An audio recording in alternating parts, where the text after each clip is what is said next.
Hi one చూసారు కదా previous వ్లాగ్లో ఇవన్నీ మా హస్బెండ్ టీషర్ట్స్ నియర్లీ 10 దాకా పెట్టుకున్నారు. సో ఇవన్నీ అన్బాక్సింగ్గా లాస్ట్లో నా నైట్ డ్రెస్ కనిపించింది. సో బిగ్ బాస్ అంటే మనకి యూట్యూబర్ పూజా మీదే ఉన్నారు కదా, సో తను కూడా రివ్యూ చేసింది ఈ నైట్ డ్రెస్. అలానే బిగ్ బాస్లో కూడా వేసుకుంది తను, సోనియా అనుకుంటా. సో 600 రూపీస్ అంతే నైట్ డ్రెస్. సో క్వాలిటీ అయితే అంత సాఫ్ట్గా లేదు, చాలా పల్చ్గా కూడా ఉంది, సీత్రూ. బట్ నైట్కే అనుకుంటే అనుకోవచ్చు. ఇలా పువ్వుల డిజైన్ వచ్చి చాలా పాపులర్ అయిపోయింది నైట్ డ్రెస్.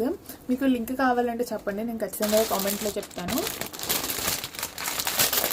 ఇది కూడా ఇంకో నైట్ డ్రెస్, ఇది కూడా అంతే సేమ్ బ్రాండ్ నుంచి, కాకపోతే డిఫరెంట్ ప్యాటర్న్. సో క్లాత్ అయితే అంత మెత్తగా లేదు, బట్ ఒకసారి వేసుకొని చూడాలి. నైటే అనుకుంటే ఒకసారి ట్రై చేయండి. లింక్స్ కావాలంటే నేను ఖచ్చితంగా మీకు పిన్ చేస్తాను కామెంట్ సెక్షన్లో. So brand